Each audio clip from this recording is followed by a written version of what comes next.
All right, turning to some lighter news. He's been making audiences laugh for years with his unique brand of Jewish humor. And now comedian Modi is back in Israel for the first time since October 7th. And we're happy to have him in studio. But before we talk, we're going to take a look at one of his jokes from his recent show, Know Your Audience.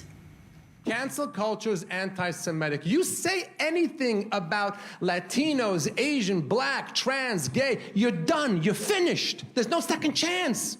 When someone says something bad against Jews, the worst that could happen is they make them visit a Holocaust museum.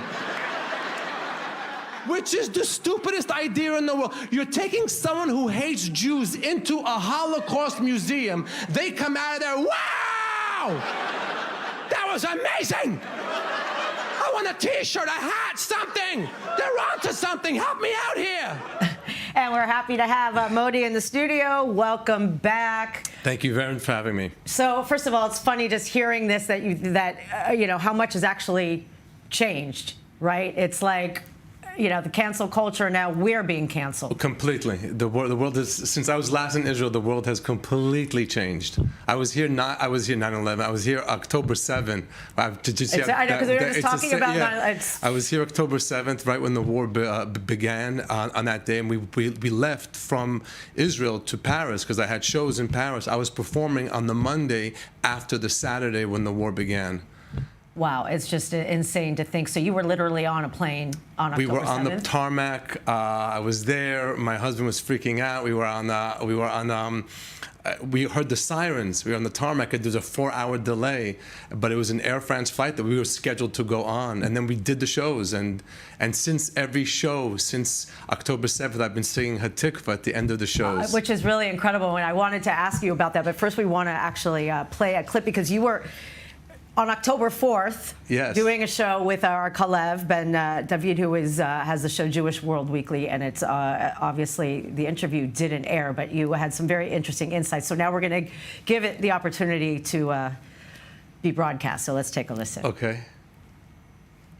It was unbelievable. First of all, it's Berlin. It's the OG of anti-Semitism. That's where it began.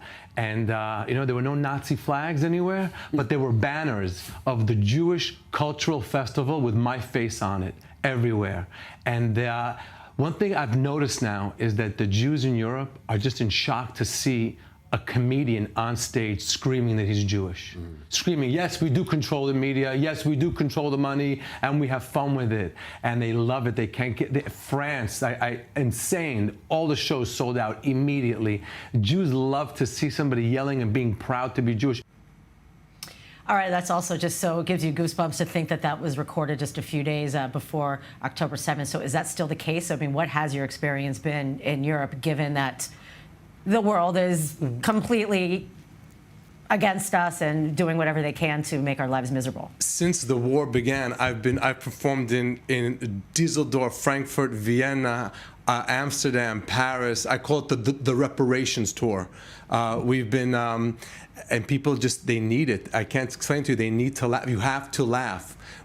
My new tour is called Pause for Laughter. Wow, where so important. You have to, otherwise you're going to be sick. You got to take a pause, have some laughs, share some clips. You know, I told the soldiers, I had an interview with Galgalat. I said, guys, when you're on your time off, tell jokes to each other. Yeah, it is the best release of a big inflated balloon. Now, also, you were here, you were at an event at the Ani Museum of the Jewish People, which they have an amazing humor exhibition.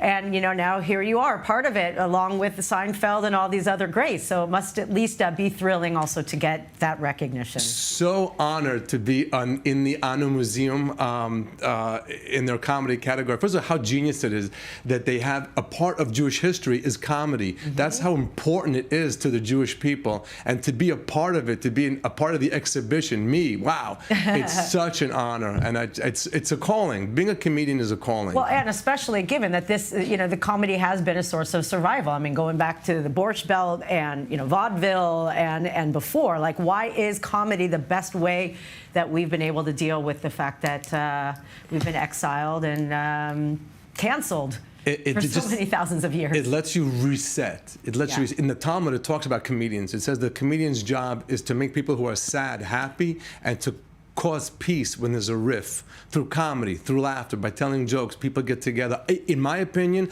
I think every session of the Knesset should begin with a 5 or 10 minute stand-up comedian. All right, I'm going to suggest that. Not that I'm going to get any answers, but that's a great idea.